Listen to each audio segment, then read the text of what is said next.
Hello and welcome to TNM TV News. I'm Selma Tarek, staff writer at the Northern Miner. This week, mining markets editor Alicia Hyatt reports from the Cambridge House Investment Show in Vancouver. She catches up with Brent Cook, editor of Exploration Insights, who talks about why geology matters when investing in mining stocks, especially in today's unpredictable markets. Cook gives viewers who aren't familiar with geology tips on how to screen junior miners. He also offers a couple of picks from his own portfolio. Brent, thanks for taking the time to speak to us today. You gave a talk here at the conference yesterday about why geology matters. It seems like it's obvious that geology would matter for investing in junior mining companies, so why did you feel the need to address that topic? It does seem obvious to me as well. I mean, we're looking at junior mining and exploration companies, particularly in the exploration stage, where it's all about ignoring the market sentiment, which is something you can't really control. Results come out, news releases come out.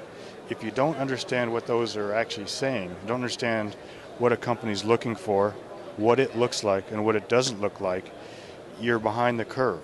And for investors, the key, and this is what I do in my letter, is understand more about a company and a property than anyone else, and then you beat the crowd getting in, and hopefully you beat them getting out. Because, you know, as that chart I showed, 95% of the companies that start up that slope end up back down at the bottom of it with nothing. That's just the statistics.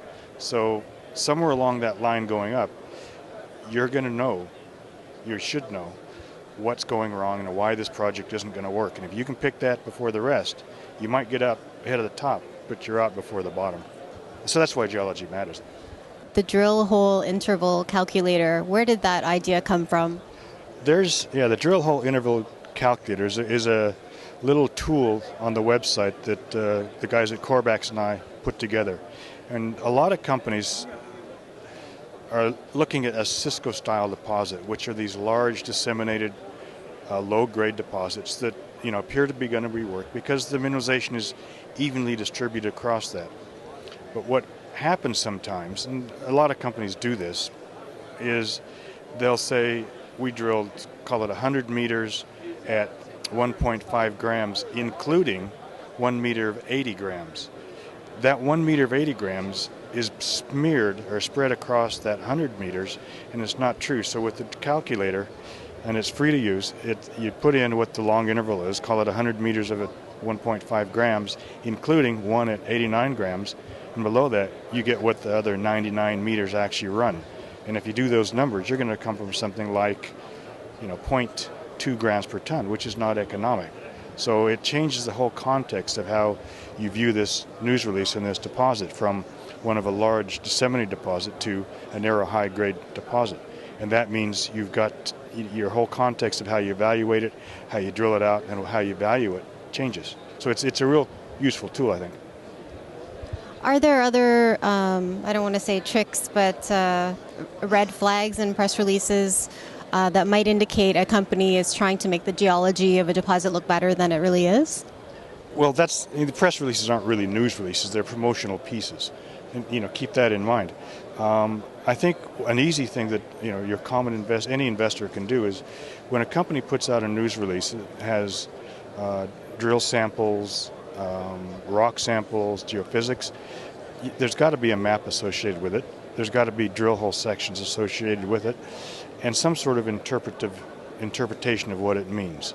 That's just basic information. Even if you don't understand exactly what they're saying, the fact that a company presents that data to you tells you that, number one, they're competent, and number two, they're proud of what they're putting out and want you to understand. If they don't, it tells you one or two things as well. Either they're incompetent or they're hiding something, or trying to hide something. Either way, you don't want to own that company. So that's a real quick screen that anyone can use, and we need screens. There's 2,000 companies in this market. There's probably 600 in this room. There's no way anyone can, even me, can go through and screen them all, or examine them all without screens. Summer is usually a slower time for the markets. Do you see any opportunities coming up for investors? That's a good way to put it, yes. I think we're in for a rough sector here, which does mean opportunity, because most of the people in this sector don't really understand what they own in terms of what the eventual economics might be. So when things get bad, people start selling, the good comes down with the bad. And so it's I'm looking forward to some real opportunities where the good does come down with the bad, and we can buy these things at, below what I think is a reasonable valuation. Is there anything you're looking at adding or dropping from your portfolio, your own personal portfolio, that you can tell us about? There's always things I'm looking at adding and dropping, and I can't tell you about it because it's exclusive to my subscribers. Within that portfolio, there's a couple of stocks that I think are worth adding to right now. High Desert Gold. This is a real risky bet. High Desert Gold, I've got a project in southeast Nevada. I've been to it twice. It has a chance of being a large disseminated epithermal stockwork type system. It's got to be drilled. We'll see. It's a bet. Wolverine Minerals, another company active in the Yukon, relatively low market cap, very smart guys running it with better than average properties. So those are two real high spec projects in the portfolio that I think are worth looking at. Thank you for watching, and see you next time.